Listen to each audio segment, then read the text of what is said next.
नमस्कार, मैं हूं विद्यासागर। स्वागत है आप सभी का उत्तर प्रदेश विशेष में। खबर लखनऊ से, जहां वैक्सीनेशन में योगी सरकार का एक और कीर्तिमान।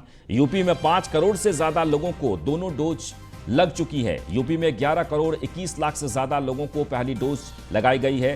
तेजी से वैक्सीनेशन के लक्ष्य की तरफ बढ़ रही है योगी सरकार। तो एक बार आपको फिर से बता दें कि कोरोना को कंट्रोल करने के लिए वैक्सीनेशन ही एक सहारा है, और ऐसे में फर्स्ट डोज 11 करोड़ 21 लाख लोगों को अब तक उत्तर प्रदेश सरकार की तरफ से लगवा दिया गया है। वहीं सेकेंड डोज की अगर बात कर ली जाए तो 5 करोड़ से ज़्यादा लोगों को दूसरी डोज भी लगा दी गई है।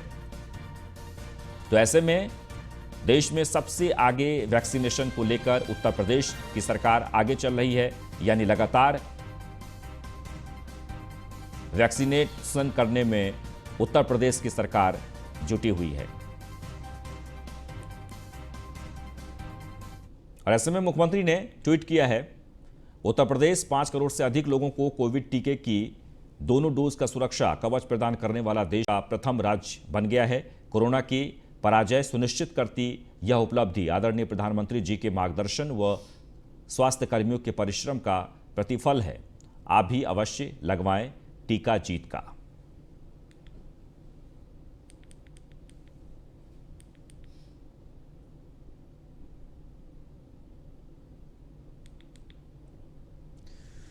चलिए आगे बढ़ते हैं। यूपी विधानसभा चुनाव की उल्टी गिनती शुरू हो गई है। ऐसे में बीजेपी ने सपा, बसपा और कांग्रेस समेत कई अन्य दलों को जोर का झटका दिया है।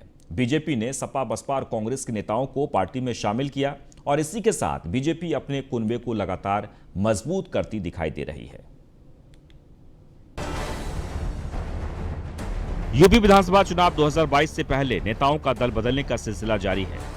इसी कड़ी में बसपा, सपा, कांग्रेस और भारतीय सुहेलदेव समाज पार्टी के कई बड़े नेताओं ने बीजेपी का दामन थाम लिया है। बीजेपी के प्रदेश कार्यालय में उप मुख्यमंत्री doctor Dinesh Sharma, BJP joining committee के अध्यक्ष लक्ष्मीकांत वाजपेयी, उपाध्यक्ष दयाशंकर सिंह की मौजूदगी में बीजेपी में शामिल हुए नेताओं को सदस्यता ग्रहण कराई गई। बीएसपी से सहारनपुर के 4 बार विधायक रहे जगपाल सिंह और बीएसपी से छोटू राम को बीजेपी में सदस्यता दिलाई गई है।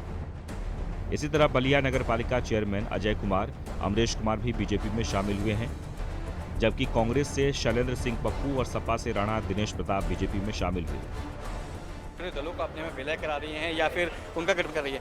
वहीं भारतीय जनता पार्टी में जब से आपकी अध्यक्षता में चेयरमैन कमेटी बनी है, ज्वाइनिंग कमेटी बनी, उसके बाद लगातार हम देख रहे हैं कि बड़े चेहरे विपक्ष के भारतीय जनता पार्टी, क्या कहना है? निश्चित तौर पर जिसकी इच्छा उसके लिए उचित मार्ग प्रशस्त करना इस ज्वाइनिंग कमेटी का काम है, और हम उस काम को कर रहे हैं। इस मौके पर deputy CM doctor Dinesh Sharma ने कहा कि बीजेपी देश और प्रदेश के विकासवाद की अवधारणा पर बढ़ रही है।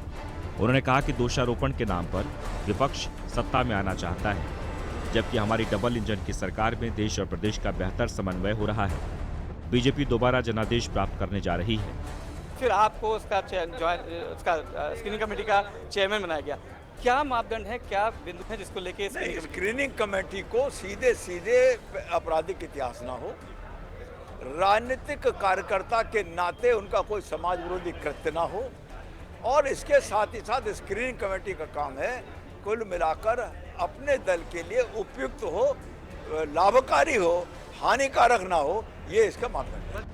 चुनाव के समय हर पार्टी अपने कुनबे को मजबूत करने में जुट गई है। हर पार्टी राजधानी लखनऊ की गद्दी पर बैठना चाह रही है। जहां बीजेपी विकास के सहारे दोबारा सत्ता में आने का दावा कर रही है, तो वहीं विपक्षी पार्टी भी अपना हर संभव चाल चल रही है। लेकिन देखना अब ये होगा कि 22 की इस जंग में किसकी जीत होगी। Bureau report, news 1 India. वहीं बसपा सुप्रीमो मायावती ने एक बार फिर ऐलान किया है कि उनकी पार्टी उत्तर प्रदेश विधानसभा का चुनाव अपने दम पर ही लड़ेगी। लखनऊ में अपनी प्रेस कॉन्फ्रेंस में उन्होंने यह बात कही है। उन्होंने कहा कि अगर उनकी सरकार बनी तो प्रदेश के अति पिछड़े वर्गों, मुसलमान और जाट समाज के हित कल्याण का ध्यान रखेंगे। इन 3 वर्गों का नाम लेकर उन्होंने अपने वोटर टारगेट को भी स्पष्ट कर दिया। आज बीएसपी प्रदेश कार्यालय लखनऊ में यूपी में पार्टी के खासकर ओबीसी समाज व अल्पसंख्यक समाज में से मुस्लिम समाज एवं जाट समाज के मुख्य सेक्टर व मंडल सेक्टर स्तर के वरिष्ठ पदाधिकारियों की ये अति महत्वपूर्ण बैठक को प्रदेश की केवल सुरक्षित विधानसभा की सीटों पर अपने अपने समाज को बीएसपी में जोड़ने की विशेष जिम्मेवारी सौंपी गई है। इनके साथ साथ प्रदेश की सामान्य विधानसभा की सीटों पर भी अलग से इन वर्गों के अन्य लोगों को भी लगाया हुआ है, जिनकी मैं पिछले महीने समीक्षा कर चुकी हूँ। और इस बीच बड़ी खबर नोएडा से आ रही है, जहां पर टीटी लीक मामले में एसटीएफ की बड़ी कार्रवाई सामने आई है। दिल्ली स्थित प्रिंटिंग प्रेस का मालिक को गिरफ्तार कर लिया है। प्रिंटिंग प्रेस का मालिक राय अनूप प्रसाद को गिरफ्तार किया गया है। दिल्ली के ग्रेटर कैलाश से पकड़ा गया अनूप प्रसाद दिल्ली की ओखला में चलाता है प्रिंटिंग प्रेस। कोलकाता, नोएडा, दिल्ली की कई प्रेस में छापे पड़े थे। आपको बता दें कि इस पेपर को कई जगहों पर और छपाए भी गए थे। सूरजपुर थाने में 5 प्रिंटिंग प्रेस के मालिकों पर गैंगस्टर का केस दर्ज है। तो एक बार आपको फिर से बता दें कि कोलकाता, नोएडा, दिल्ली की कई प्रेस में छपे थे ये पेपर, और फिलहाल एक शख्स की इसमें गिरफ्तारी हुई है। ललित पंडित इस वक्त हमारे साथ जुड़ गए हैं, हमारे संवाददाता ललित। इस मामले में क्या कुछ जानकारी मिल रही है? जी बिल्कुल, यूपी टीईटी का जो पेपर लीक मामला है उसको लेकर के नोएडा एसटीएफ की यूनिट भी यहाँ पर इस काम में लगी हुई है और इसके खुलासे के लिए लगातार प्रयास किए जा रहे हैं। जो आज नोएडा एसटीएफ यूनिट के द्वारा दिल्ली के जीके से एक प्रिंटिंग प्रेस के मालिक को गिरफ्तार किया गया है। आरोपी का नाम राय अनूप प्रसाद बताया जा रहा है। ये एक प्रिंटिंग प्रेस का मालिक है। जो एसटीएफ यूनिट के द्वारा जांच की गई उसमें ये जानकारी प्राप्त हुई है कि इसकी ही एक प्रिंटिंग प्रेस के अंदर जो पेपर लीक करके जो उसकी जो प्रिंटिंग कराई गई थी वो इसकी प्रिंटिंग प्रेस में प्रिंट कराए गए थे। इसको लेकर के तुरंत एसटीएफ के द्वारा गिरफ्तार करके इसके ऊपर गैंगस्टर एक्ट का ही मुकदमा दर्ज करा दिया गया है, जो कि गेट नोएडा के सूरजपुर थाने में इसके अगेंस्ट में गैंगस्टर एक्ट का मुकदमा यहाँ पर दर्ज किया गया है। जी बिल्कुल ललित, जो जानकारी मिल रही है जैसे कि कोलकाता, नोएडा, दिल्ली की कई ऐसे प्रेस हैं जहां पर इस पेपर को छपाए गए थे वहां पर, तो क्या उन सभी जगहों पर इस वक्त छापेमारी चल रही है?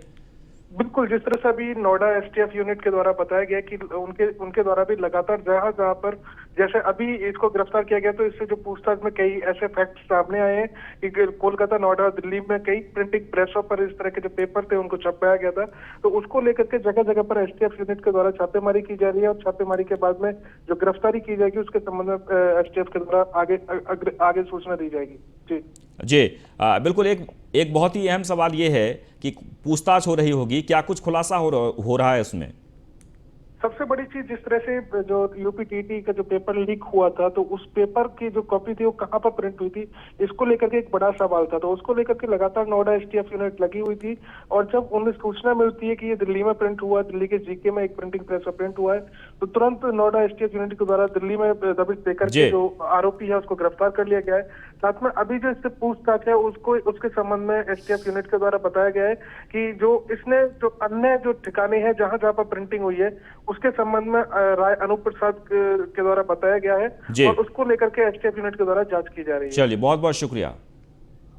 लखनऊ के बाद कासगंज और बुलंदशहर में भी आहरिया समाज के लोगों ने आंदोलन तेज कर दिया है। दोनों जगहों पर आहरिया समाज के लोग प्रदर्शन कर रहे हैं। समाज की मांग है कि यूपी सरकार की सूची में नाम शामिल करने की। न्यूज़ 1 इंडिया इस खबर को प्रमुखता से चला रहा है। दरअसल यूपी सरकार के गजट में इनकी जाति दर्ज नहीं है। आहरिया जाति के लोग किस श्रेणी में आते हैं ये सरकार के रिकॉर्ड में ही नहीं है।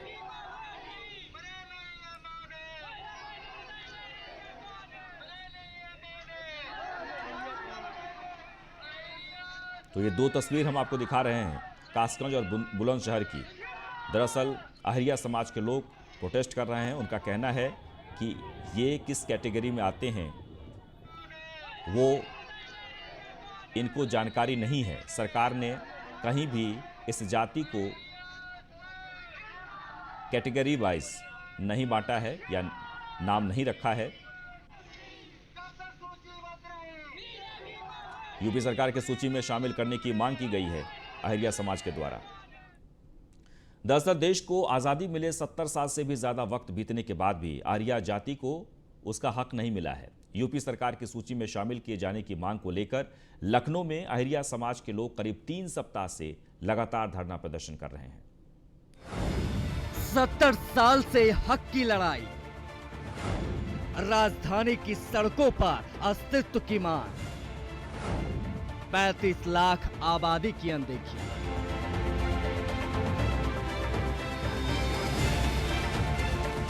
राजधानी लखनऊ की सड़कों पर प्रदर्शन कर रहे ये लोग अहिरिया जाति के हैं, जो खुद को उत्तर प्रदेश सरकार की सूची में शामिल किए जाने की मांग को लेकर धरना प्रदर्शन कर रहे हैं।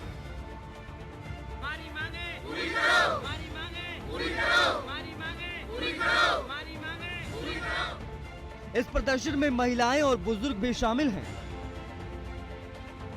यूपी में अहिरिया जात की आबादी करीब 35 लाख है, जिन्हें दिल्ली, हरियाणा सहित कुछ प्रदेशों में सूचीबद्ध किया गया है। लेकिन उत्तर प्रदेश सरकार के गजट में इनकी जाति दर्ज नहीं है। यानी अहिरिया जात के लोग किस श्रेणी में आते हैं, ये ढूंढने से भी सरकार के रिकॉर्ड में नहीं मिलता। इस कारण इन्हें सरकारी योजनाओं का लाभ नहीं मिल पा रहा है। इनकी मांग है कि हमें SC या सामान्य किसी भी जाति वर्ग में शामिल किया जाए, जिससे ये भी समाज के मुख्य धारा से जुड़ सके। हमारी मांग केवल ये है, अहिरिया जाति को पुनः जहाँ से 25 जो संविधान लागू होने के बाद जो भारत सरकार ने गजट जारी किया था 15 अप्रैल 1950 को, उसमें उत्तर प्रदेश राज्य की SC की सूची में नंबर 2 पर अंकित थी। 3 महीने 26 दिन बाद जो गजट जारी किया था वो 11/8/1950 को जारी किया था। उससे अहिरिया, खटी, कोरी, थारू इन 4 जातियों को निकाल दिया। लेकिन ऐसा भी नहीं है कि कभी अहिरिया जाति को सूचीबद्ध नहीं किया गया। 15 अप्रैल 1950 के शासनादेश को यूपी में सुप्रीम कोर्ट की सूची में दूसरे नंबर पर अहिरिया जाति सूचीबद्ध थी। लेकिन 11 अगस्त 1950 के शासनादेश में सुप्रीम कोर्ट की सूची में अहिरिया, खटी, कोरी और थारू जाति को बिना आदेश के निकाल दिया गया था। जिसके बाद 25 सितंबर 1956 को खटी, कोरी और 25 जून 1967 को थारू जाति को तो शामिल किया गया, लेकिन अहिरिया जाति का कोई अता पता नहीं। में तो हमें कोई कछु मिली ना रहा, 0% है हम तो। और हमारे बच्चा जब तो उन्हें कहा था हाथ की लिखाएंगे तो पढ़ लेता है, और अब तो कहा एडमिशन करवाए जाए स्कूलों में तो उन्होंने कह देता लाओ वो लाओ जाति प्रमाण पत्र। अब तो हमारे बालक न जाति प्रमाण पत्र मिल रहे, बालक पढ़ रहे। और जाई धरना में आज से 15 साल पहले मेरा एक भाई मर गया जवान, एटा जिला में 2 महीना का धरना हो। और जब तो उन्हें कह दी कि हम तुम्हें लिख दे देंगे और तुम्हारे काम हेल करो, आज तक वो न काम भाई। और अब हम जहाँ 9 दिन थे, 9 तारीख थे पड़े यहाँ, और 9 तारीख थे हमारी आज तक कोई सुनवाई नहीं भाई। 1950 में सुप्रीम कोर्ट की सूची में अहिरिया जाति को निकालने के बाद किस श्रेणी में रखा गया, इसकी कोई जानकारी नहीं है। सालों से अपने हक की मांग कर रहे अहिरिया समाज की मांग है कि उन्हें जाति का दर्जा देकर समाज की मुख्य धारा में उन्हें शामिल किया जाए, और मांग पूरी न होने पर आगामी विधानसभा चुनाव 2022 में बहिष्कार का ऐलान भी किया गया है। Bureau report, news 1 India.